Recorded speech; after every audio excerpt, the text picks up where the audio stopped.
All right, what's the difference between you, Elon Musk, Jeff Bezos, Mark Cuban, Jason Capital, Bedros Keuilian, and Craig Ballantyne? It's not the rockets, all right? It's not the lack of rockets. Instead, it is 7 secrets of the 7-figure entrepreneur mindset, and I'm gonna share them with you in this video.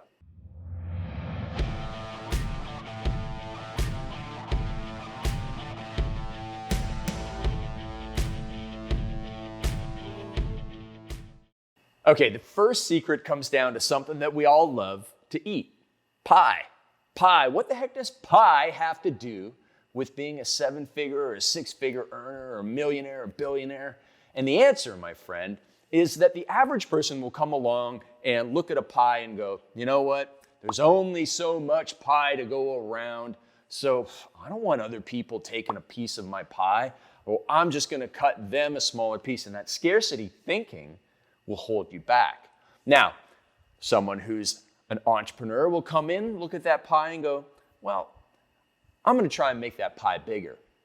Now, if you can't make the pie bigger, you're gonna put ice cream on it. You're gonna put tons of ice cream on it to make it more valuable for everybody else.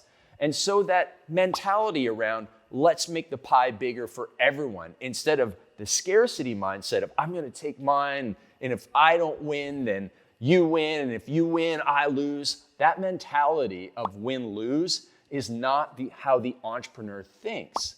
And so if you want to go out there, and you want to think, how can I add value? How can I make the pie bigger? How can I take something that exists and make it even better? How can I grow something that then other people can grow on? For example, Jeff Bezos built Amazon, and along the way, made many, many people millionaires because he allowed them to come onto his platform and sell their products or services.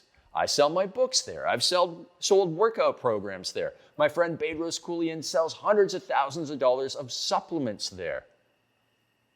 So Bezos didn't just see a pie and said, I'm gonna take my piece of it and fight everybody else for it. No, instead he said, let's make this pie a billion times bigger and let other people come in and become millionaires too. So that's the first thing that you have to change in your mindset. The next thing is, I stole this from my friend Tim Grover. Tim Grover is an amazing speaker. He came in to my Perfect Life retreat back in 2018, and he crushed his presentation. Now, if you don't know Tim Grover, he's the author of Relentless, and that's the mindset that you must have. And he was the personal trainer to Michael Jordan and Kobe Bryant, and he stood up on stage and he walked back and forth and held court, and he talked about what Kobe described in his book as the Mamba mentality. And that is the mindset that you need to be relentless. And Tim Grover's book was called Relentless, From Good to Great to Unstoppable. And shout out to Tim, because he inspired me to go and write my book, Unstoppable, that helps people get the right mindset to crush it in life. The way that I describe it is that a successful person thinks like this. You put a wall up in front of me, I am gonna run through that wall, I'm gonna go over that wall, I'm gonna go around that wall, I'm gonna dig under that wall. I'm unstoppable, I'm relentless. You can put any obstacle in my way, but if I have my vision and my goal, then I'm going to get it. Now, on the flip side, we only go after the things that are really important to us. And so sometimes you have to say no to things and go, no, I'm not even gonna bother with that, because that will distract me from being relentlessly focused on what I want to achieve on this path. So that's the second thing. Now, the third thing comes from my man, Arnold Schwarzenegger. And you know what he said? He said, Craig, get 1% better every day. Now, that's the worst accent you will ever hear in your life, and he never actually said my name. But he did say, get 1% better every day. Now, if you look at it that way, and you get 1% better every single day for 365 days, let's say you take Christmas and Easter and maybe New Year's Day off, 360 days in a year, you are 3 times as good as you were last year in just 1 year. Imagine tripling your productivity, tripling your ability to speak on stage, tripling your copywriting, tripling your ability to close people on the phone, tripling your revenue generating activities and tripling your income.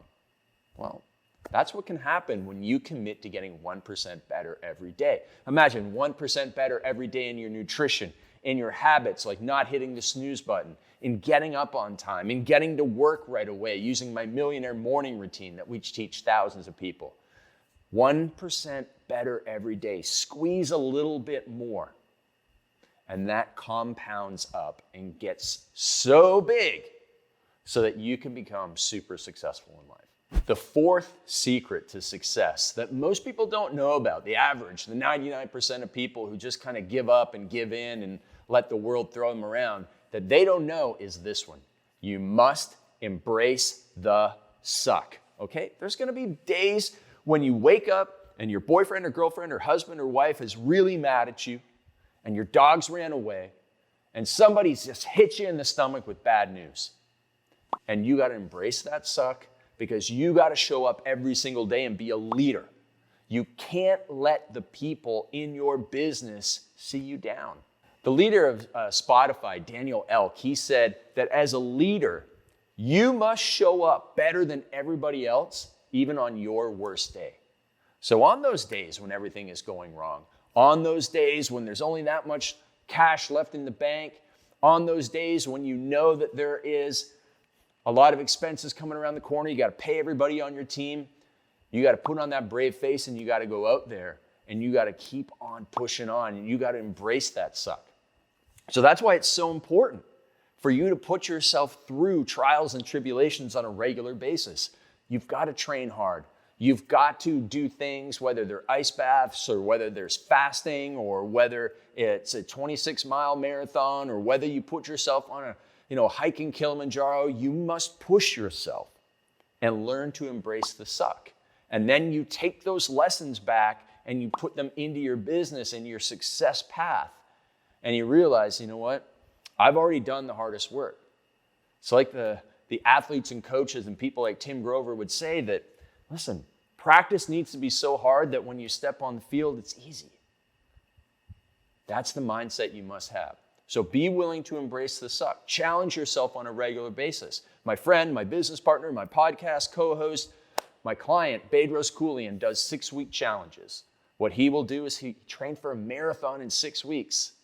He didn't even know how to run. He was wearing Chucks, Converse, All-Stars for his first 3 training sessions. He was so naive about marathon training. And yet, in just 6 weeks, that bodybuilder ran a marathon. And every 6 weeks, he tries something else, like rock climbing and MMA and all of this stuff, because he's willing to embrace the suck. For me, I've done everything like fasting for 40 hours in a row. I fasted on the 1st of every month, no food, just water, for over a year to embrace the suck and realize that if I can do that, then I can do anything. Which leads us into the next pillar, the 5th secret here, which is to have grateful persistence. What the heck is grateful persistence? Well, why don't you just ask what the heck is 11 out of 10 on my t-shirt? That's what grateful persistence is. So I coach thousands of entrepreneurs around the world. I help them have more sales, get more leads, become more productive, improve their leadership. And one part of my coaching program is, we get on the phone every week or every month, but they also send me an email update every week and they say, hey, Craig, here's a rating of my week on a scale of 1 to 10. That's the first of 10 questions they have to answer for me. And what I found was there's 3 types of people. First, there's the realists. The people say, it was a 7 or an 8 or a 9, or a really bad week is like a 6. And then there's the people that overreact and they go, oh my God, one of my team members, they quit. Oh my God, it's a 1 out of 10. My life is so horrible. And I looked at them and I went, wait a minute. If it's a 1 out of 10 when somebody quits, what's going to happen when your wife leaves you, your dog runs away, and someone punches you in the stomach? What are you going to be, a negative 10? That's overreacting. But then I met that there was this third group of entrepreneurs, of my coaching clients, who always said they were like 15 out of 10, 25 out of 10, 35 out of 10. I got a 49 out of 10 the other day. And I realized that there are people who on their worst days are an 11 out of 10. And what that means is they're better than most people, even on their worst days. They're grateful for being alive. They're grateful for the problems. They're grateful for the opportunity to persist. They're grateful for the blisters on their feet in the marathon when they still have 5 miles left. They are grateful for the opportunity to embrace the suck. And when I realized that, I went, you know what, Craig, you got to stop whining. You got to stop having 7 and 8 out of 10 weeks. And instead, every single day that I am alive, I'm an 11 out of 10. So when people say, why do you wear those silly t-shirts that say 11 out of 10? I say it's grateful persistence. It reminds me to show up every single day and be happy for the knocks, the tough breaks, the obstacles, the resistance. I'm grateful. I'm going to beat it because I'm going to get 1% better every day. I'm going to be relentless because I got to go out there and add value to the world and make that pie bigger. All right, number 6, as we come close to the end. Number 6, man, when I learned this next point, my life changed. My life changed because, for a long time, I was kind of like, hey, can you give me a break here? Can you give me a break there? I wanted stuff. I was impatient. I wanted the results before I had earned them. And so number 6 goes like this. Nobody owes me anything. And when I realized, you know what, in life, nobody does owe me anything. Nobody owes you anything. Nobody owes you money. Nobody owes you an opportunity. Nobody owes you a break. Nobody owes you anything. And the day that you understand that is the day that you will be set free. Because once you understand that nobody owes you anything, then you're like, you know what, I'm going to have to go out there and earn my rewards. Earn my rewards. You got to pay the price to earn the prize.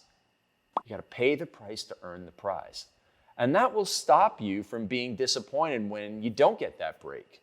When somebody else is given something they don't deserve that you have worked so hard for, you're like, you know what? That's fine. That's fair. That's life. Nobody owes me anything. I didn't earn it. And when you shift that mindset in your head, you'll go from being entitled, that person who's putting their hand out, to being, you know what? Grateful, persistent, relentless, unstoppable, and being that type of person who's going to go out there and make the pie bigger.